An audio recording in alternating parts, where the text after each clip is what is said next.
നിങ്ങളുടെ favourite shows ഇനി ഒരിക്കലും മിസ്സാവില്ല. ഇപ്പോൾ C5 കാണും നിങ്ങളുടെ ഫേവറേറ്റ് ഷോസ് തികച്ചും സൗജന്യമായി.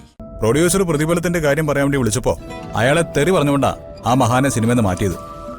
അയാളോട് ചെറിയൊരു അസൂയുണ്ടെന്ന് അന്നേ എനിക്ക് തോന്നിയിരുന്നു. ഉണ്ട്. തന്നോട് പരിധി വിട്ട് അടുക്കുന്നവരോടെല്ലാം എനിക്ക് അസൂയ. അത് ഉണ്ടാവണമല്ലോ. അതല്ലേ എന്റെ പെണ്ണിന് ഞാൻ കൊടുക്കുന്ന പ്രൊട്ടക്ഷൻ. ഈ പുതുതായി വരുന്നവൻ കുഴപ്പമൊന്നുമില്ല. റോഷ്, അവന് അവന്റെ കരിയർ മാത്രമാണ് ശ്രദ്ധ. അതിനുവേണ്ടി ഹാർഡ് വർക്ക് ചെയ്യുന്നവനാ. അവന്റെ തീരുമാനങ്ങൾ അവൻ മാറ്റാതിരുന്ന അവൻ ഈ സിനിമ പൂർത്തിയാക്കും. എന്റെ റോഷാ, കാത്തോളണേ.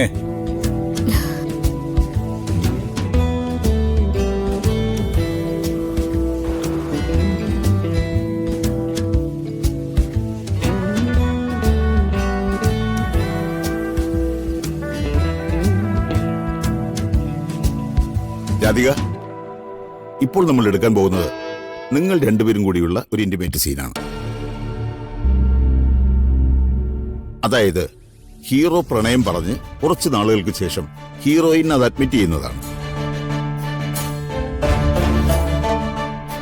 അതിനുശേഷം നിങ്ങൾ പരസ്പരം ഇടപഴകുന്നതും നിങ്ങളുടെ പ്രണയം അതിതീവ്രമാകുന്നതുമാണ് ഈ സീൻ കൊണ്ട് ഉദ്ദേശിക്കുന്നത്.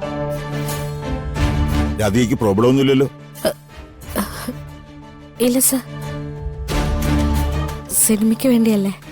ഓക്കെ, എങ്കിൽ ഞാൻ ഷോട്ട് ഒന്ന് പറയട്ടെ. You get ready? ഓക്കെ. ഇന്ദ്രിയത്ത് മേനന്റെ സിനിമകളിൽ ഇന്റിമേറ്റ് സീനുകൾ ഹൈലൈറ്റ് ആയിരിക്കും. എത്രയോ ചിത്രങ്ങൾ നമ്മൾ കണ്ടിട്ടുള്ളതാ. രാധിക, ഒരു മിനിറ്റ്. ഇപ്പൊ വരാവേ.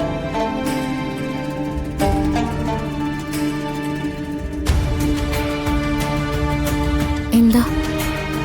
എടോ, ഈ ഇന്റിമേറ്റ് സീൻ എന്ന് വെച്ചാൽ എന്താണെന്നറിയോ തനിക്ക്? അതിന്റെ അർത്ഥം അറിയോ? എന്നോട് ഡയറക്ടർ പറഞ്ഞല്ലേ. അതുകൊണ്ട് ഡയറക്ടർ പറഞ്ഞാൽ എന്തും ചെയ്യൂ. എടോ, അച്ഛൻ എന്ത് പറഞ്ഞിട്ടാ സിനിമയിലേക്ക് അയച്ചത്? എന്തു പറഞ്ഞു? അച്ഛൻ പറഞ്ഞത് തൊട്ടും പിടിച്ചുള്ള അഭിനയമൊന്നും വേണ്ടെന്നല്ലേ. എന്നിട്ട് ബാക്കിയുള്ള സിനിമകളിലൊക്കെ കാണാറുണ്ടല്ലോ. ഓ, അപ്പോ താനിതിനും തയ്യാറെടുത്ത് വന്നിരിക്കുകയാണല്ലേ.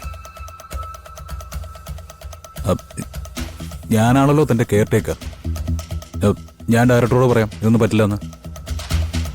അഭിനയിക്കുന്ന എനിക്കിതൊന്നും ബുദ്ധിമുട്ടില്ലെങ്കിൽ പിന്നെ വരുൺ എന്താ? എടോ, ഇതൊന്നും എനിക്ക് തീരെ ഇഷ്ടപ്പെടുന്നില്ല. ഇഷ്ടപ്പെടുന്നില്ലെങ്കിൽ പൊയ്ക്കോ. എന്നെ ഇവിടെ ആക്കാനേ അച്ഛൻ പറഞ്ഞിട്ടുള്ളൂ, കൂടെ നിൽക്കാനൊന്നും പറഞ്ഞിട്ടില്ല. സിനിമയുടെ സെറ്റിലെത്തിയപ്പോ താൻ ആളാകെ മാറി. എടോ, ഇന്ദ്രജിത്തിന്റെ സിനിമകൾ കണ്ടിട്ടുണ്ടോ താൻ? അതിലെ ഇന്റിമസി സീനുകൾ താൻ കണ്ടിട്ടുണ്ടോ? ഞാൻ ചെയ്യും. ഡയറക്ടർ എന്ത് പറഞ്ഞാലും ഞാനത് ചെയ്യും. രാധിക, വരുൺ, ഇഷ്ടമുണ്ടായിട്ടല്ല ഞാനിതൊക്കെ ചെയ്യുന്നത്. ഉള്ള വേദനിച്ചുകൊണ്ട് തന്നെയാണ് ഞാനിതൊക്കെ പറയുന്നതും. പക്ഷേ വരുണിന്റെ മനസ്സിൽ നിന്ന് എന്നെ മായ്ച്ചു കളയാൻ എനിക്കിതല്ലാതെ വേറെ വഴിയില്ല. സോറി.